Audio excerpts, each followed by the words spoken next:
Cool. Guys, congratulations on the film. Thank you.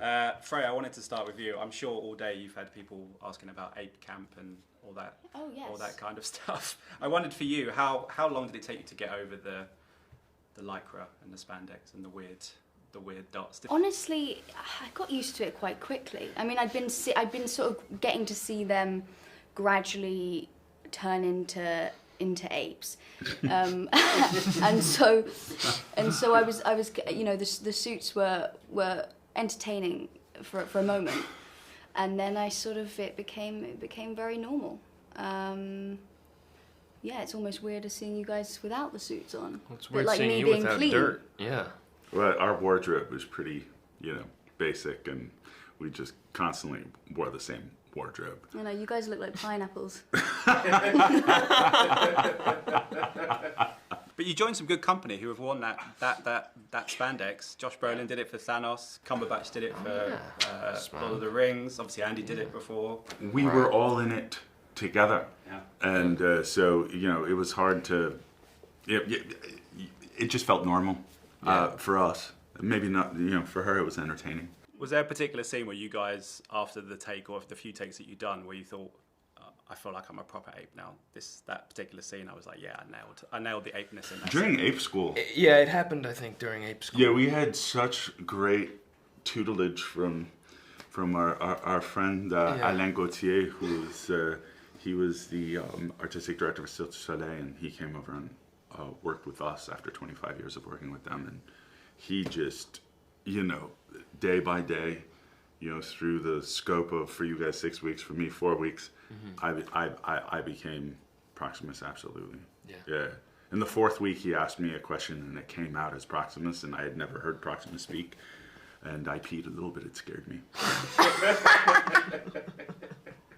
But good thing I could change my wardrobe at the time. I was going to say, it's a bit unflattering. The colour is a bit unflattering. If you're going to do that, it's probably going to show a little bit. Yeah. Well, I wore it as a badge of honor. Oh, yeah. I scared myself. That's how scary I was. I watched an interview the other day with Paul Giamatti, who was in Tim Burton's Planet of the Apes. Yeah. And he talks about becoming ape, but obviously they had all the prosthetics and they had the big He was teeth in that? and all that. Yeah, Yeah, he he plays the was- big He orangutan. was the orangutan. in that Planet of the Apes. No Yeah. way. I was Did I not did know a that. film with him for like 2 And seconds. he talked about, like 2 seconds.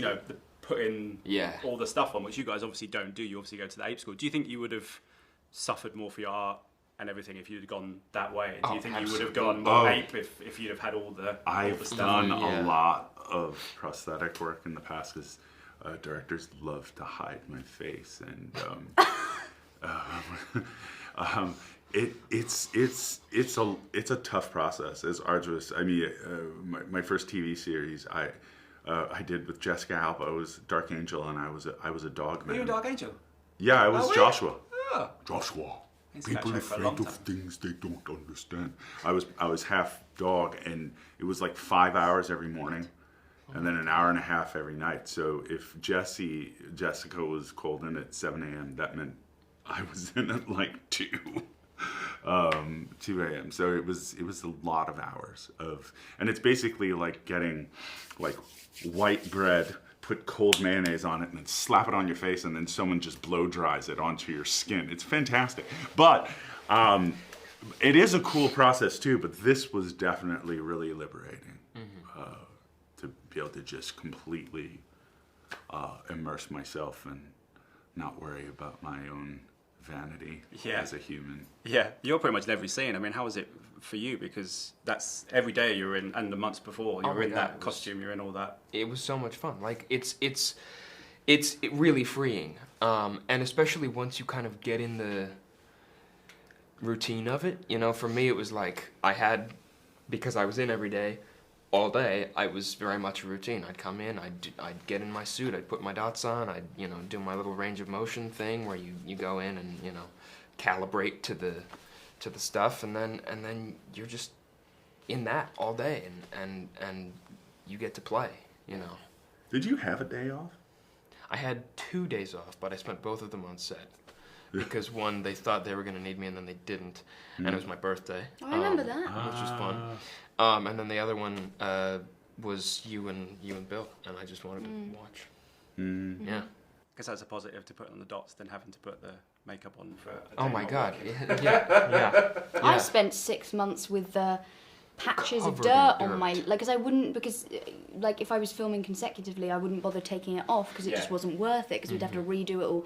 But my trousers had holes in them, so I just had like patches of dirt, and then for months my nails were just stained with dirt, and so it was really attractive. Yeah. For you, I wanted to ask. I remember Ron Howard when he did the Grinch. Jim Carrey was like in torture wearing the Grinch makeup, and then one day he directed a whole day in the Grinch makeup. Ron Howard.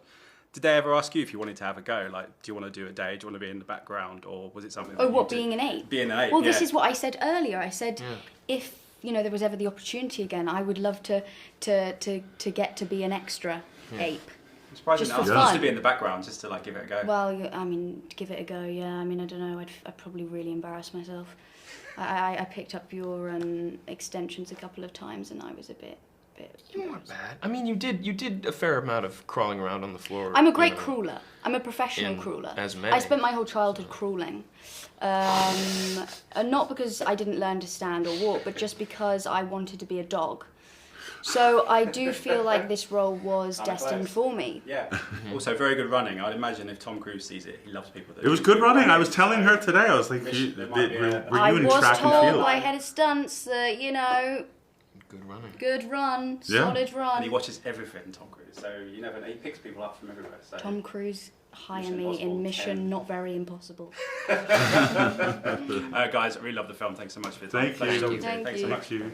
Thanks, guys. Thank you. Ladies and gentlemen, you're watching Hey You Guys! Hey, you guys! Hey, you guys.